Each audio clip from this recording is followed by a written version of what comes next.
हम यूपी वाले हैं, हमारे यहाँ होली अलग ही ढंग से बनाई जाती है। होली का मतलब होता है खूब ढेर सारे पकवान, खूब ढेर सारा रंग, खूब ढेर सारे रिश्तेदार और बहुत ढेर सारी मस्ती। इस मस्ती के बीच में एक बहुत ज़रूरी चीज़ बनती है, वो है मालपुआ। नाम में ही कितना रस है। और जब भी बनाती हूँ माँ की ज़रूर याद आती है और बचपन की याद आती है कि मम्मी किस तरीके से रात में ही भिंगा करके रख देती थी। माँ मेरी ये रस वाला नहीं बनाती थी, मतलब शीरे वाला नहीं बनाती थी, वो बैटर में ही खूब ढेर सारे मेवे डाल देती थी, चीनी डाल देती थी और गोल करके उसी को तल करके निकाल देती थी। और सुबह होते ही हम लोग को इंतज़ार होता था कि कब वो तल करके निकले और हम लोग खाएं।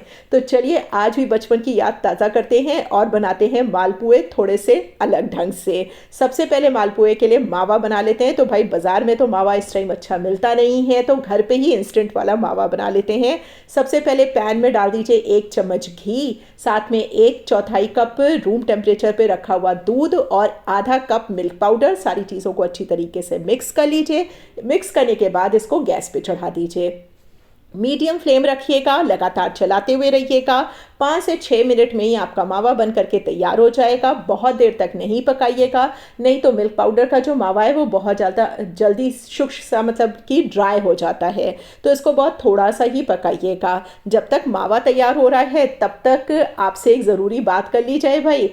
आप क्या चैनल पे पहली बार आ रहे हैं? और अगर पहली बार आ रहे हैं तो बड़ा ही ज़रूरी काम होता है भाई, चैनल को सब्सक्राइब करना। और अगर अभी तक नहीं किया है तो फटाफट से कर लीजिए चैनल को सब्सक्राइब और बेल आइकन दबाना नहीं भूलिएगा। और अगर आप इसको फेसबुक पेज पे देख रहे हैं तो पेज को फॉलो कर लीजिएगा। चलिए अब मालपुए का बैटर बनाते हैं। तो सबसे पहले एक बोल ले लीजिए और उसमें डाल दीजिए आधा कप मैदा और आधा कप गेहूं का आटा। हम देखिए बहुत बार ये बना चुके हैं मालपुए, क्योंकि मेरे यहाँ तो ये अक्सर ही बनता रहता है। होती है ठाकुर जी की पूजा और ठाकुर जी को हमारे जो है मालपुए बहुत पसंद हैं। तो इसमें जो है मैंने हर तरह से ट्राई किया है। हमने इसको मैदे से भी प्योर बना करके देखा है और हमने इसको गेहूं के आटे से भी बना करके देखा है। लेकिन जितनी अच्छी कंसिस्टेंसी दोनों आटों को मिला करके होती है, यानी आधा मैदा और आधा आप गेहूं का आटा रखिए, ये आपका बहुत देर तक सॉफ्ट बना रहेगा और बहुत देर तक रसीला बना रहेगा। तो दोनों आटों को हमने मिक्स कर दिया है और 1/4 कप पिसी हुई चीनी डाल दी है और इसमें जो मावा भी तैयार किया था वो डाल दिया है। अब इसमें हम डालेंगे दूध। हाँ जी, इसको दूध से ही बनाइएगा भाई, मालपुए बना रहे हैं, पानी से कौन बनाता है। तो दूध मिक्स करिएगा, लेकिन दूध जो है वो एक साथ नहीं डालिएगा। लिखा हुआ तो आपको दिख गया होगा कि इसमें 1+1/3 कप इसमें दूध गया है, लेकिन ये दूध हम देखिएगा आप, हम 3-4 बार में इसको डालेंगे 1/4 कप 1/4 कप पानी कर करके। ऐसा इसलिए किया जाएगा जैसे कि हमारा बैटर जो है वो होल्ड में रहे, बहुत ज़्यादा पतला ना हो जाए या बहुत ज़्यादा गाढ़ा ना रह जाए। कंसिस्टेंसी चेक करने के लिए थोड़ा थोड़ा करके इसको दूध डालिएगा। और दूसरी बात ये भी कि डिपेंड करता है कि आप आटा कैसा ले रहे हैं। जैसे मेरा गेहूं का आटा है वो चोकर वाला है, जैसे कि आप सब लोगों को पता है कि हमारे यहाँ है घर में चक्की और हम घर में ही अपना आटा पिसते हैं, तो इसलिए थोड़ा सा मोटा होता है वो आटा। इसका बैटर बनाने के बाद इसको ढक करके रख देंगे, बाद में देखेंगे अगर ज़रूरत पड़ेगी तो थोड़ा और दूध डाल देंगे। अब हम बना लेते हैं इसके लिए चाशनी। तो उसके लिए हमने चढ़ा दी है कढ़ाई। आप कोई भी हैवी बॉटम वाला पतीला या कढ़ाई चढ़ा लीजिए, उसमें डाल दीजिए 1 कप चीनी, 1 कप पानी, थोड़ा सा केसर। पहले तेज आंच पे इसको पका लीजिए। जब चीनी घुल जाए तो फ्लेम को लो कर दीजिए और 5 से 6 मिनट के लिए और पका लीजिए। बस चिपचिपी सी चाशनी चाहिए, जैसे गुलाब जामुन की होती है। इसके बाद हम इसमें थोड़ा सा नींबू का रस डाल देंगे जिससे कि ये क्रिस्टलाइज ना हो।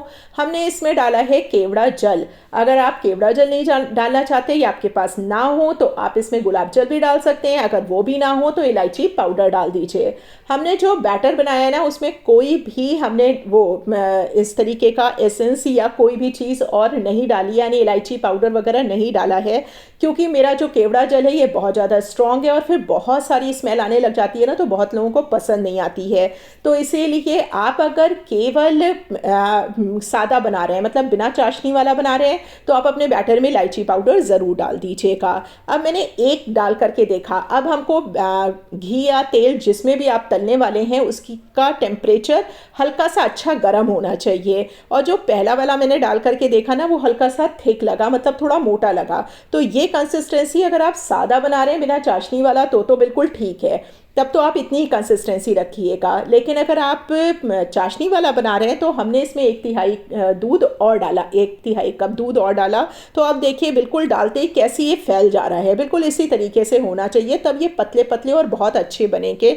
नहीं तो वो जो मोटे वाले होते हैं ना, थोड़े से थिक वाले होते हैं, वो सादे खाने में अच्छे लगते हैं बिना चाशनी वाले। तो अगर आपको जैसे मैंने आपको बताया, तो आप बैटर में ही थोड़े मेवे डाल दीजिए, इलायची पाउडर डाल दीजिए और थोड़ा थिक बैटर रखिए और घी और तेल में उसको मीडियम फ्लेम पे तल लीजिए। ना आप फ्लेम हाई रखेंगे और ना ही इसको बहुत लो फ्लेम पे तला जाता है। मीडियम फ्लेम पे करके खूब अच्छा सा सुनहरा होने तक दोनों तरफ से अच्छी तरीके से तल लीजिए।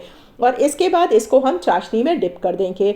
चाशनी आपकी बहुत ज़्यादा गर्म नहीं होनी चाहिए, हल्की सी मीडियम, हल्की सी मीडियम, मतलब गुनगुनी से थोड़ी सी ज़्यादा गर्म होनी चाहिए, बहुत ज़्यादा ठंडी भी नहीं होनी चाहिए, मीडियम गर्म होनी चाहिए। क्योंकि हम अब इसको तुरंत गरम गरम ही डाल दे रहे हैं, मतलब हम कढ़ाई में से मालपुए निकाल रहे हैं और सीधे इसमें डिप कर दे रहे हैं। 5 से 6 मिनट के लिए इसी में डिप रहने दीजिएगा और इसके बाद इसको एक छन्नी पे निकाल लीजिएगा। मैंने इसको एक जाली पे इसलिए निकाला है जिससे कि एक्सेस जितना भी शीरा है वो निकल जाए। भाई बच्चे खेलते हुए भी खा लेते हैं, कोई मेहमान आया, आपने उसको दिया, उसने ऐसे ही उठा लिया, तो शीरा यहाँ टपकना नहीं चाहिए। तो इसीलिए अगर आप एक्सेस सारा निकाल देंगे, क्योंकि ये अच्छी तरह से डिप हो चुका है, जितना इसमें शीरा लगना चाहिए था वो आ चुका है। तो बस इसको निकाल लीजिए और लीजिए, देखिए इस तरीके से जाली पे निकालिए तो इतना शीरा हमारा निकल करके बाहर आ गया है। अब हम अपने ठाकुर जी की थाली लगा लेते हैं, क्योंकि भाई हमारे यहाँ तो पहले भोग लगेगा ठाकुर जी को, फिर हम लोग पाएंगे उस भोग को। तो ठाकुर जी की प्लेट लग रही है, इसी तरीके से आप भी प्लेट सजा लीजिए, ऊपर से कतरन डाल दीजिए, उसके बादाम के, पिस्ता के, जो भी आपको ड्राई फ्रूट्स अच्छे लगे वो डाल दीजिए।